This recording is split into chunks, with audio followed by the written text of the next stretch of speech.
Hey YouTube, Kier Twig here, bringing you guys an update to my Kuriboh deck profile for November 2016.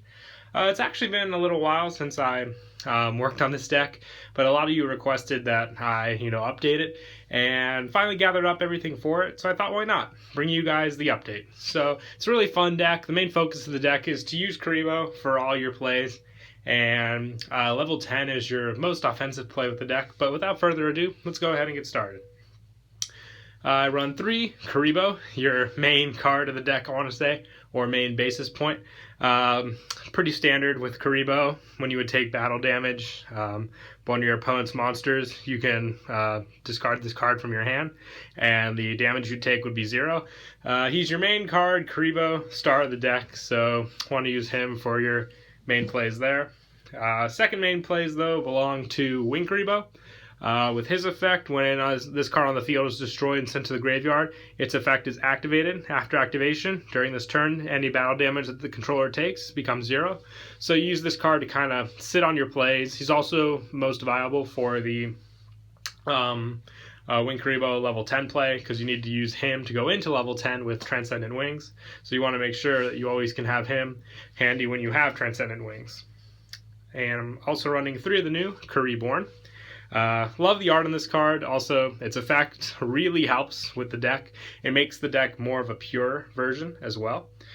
With this card, at the end of the battle phase, you can discard this card, then target one monster in your graveyard that was destroyed by battle and set there this turn. Special summon it. When an opponent's monster declares an attack, you can banish this card from your graveyard, then target any number of Kuriboh monsters in your graveyard and special summon them.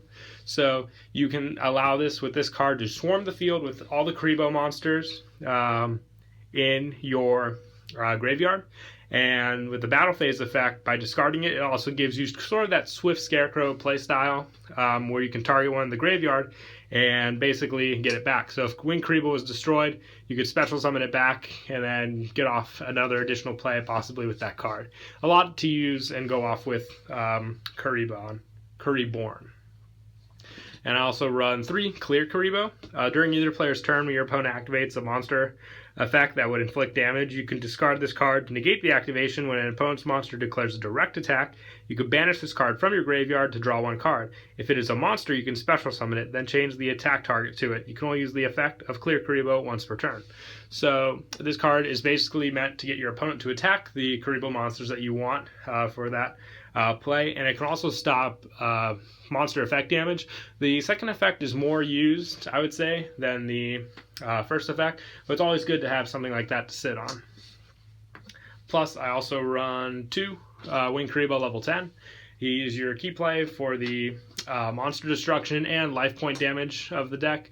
So with Transcendent Wings, you make Wing Kuriboh level 10, and then you can basically tribute this card to destroy all attack position monsters your opponent controls and inflict damage to your opponent equal to the combined original attack of those destroyed monsters.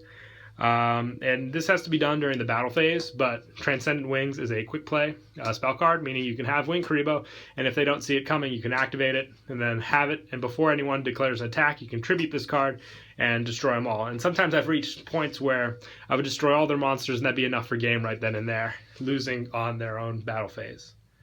Plus, I also run 2 Kuribandits. I like this card in the deck, not just because it's Curry related, but also you send some Kuriboh monsters to the graveyard to set them up for plays, let's say for Kuribohrn, and you get needed spell cards as well, like Flute of Summoning Kuriboh or Transcendent Wings. It's more of a deck milling theory with this card. Plus, I also run 2 Rainbow Kuriboh. This card works for the Kuribohrn, and it's also used just for more of a hand trap playstyle, where you can stop your opponent's monsters from declaring an attack. If you have a big monster that you need to stop until you get your plays off, this card works really well for that. And I also run 2 Honest, plenty of light monsters in this deck, and Kuriboh's not at, any of them are at 0 attack, so you can work where they can always hit over a monster of your opponent's when you have Honest in your hand. And I also run 1 Blackluster Soldier Envoy at the beginning. The original Kuriboh is a dark monster, and so is Kuribandit, so you have plenty of lights and darks ratios to work with this card to get him off. Another one of your big power play cards in the deck.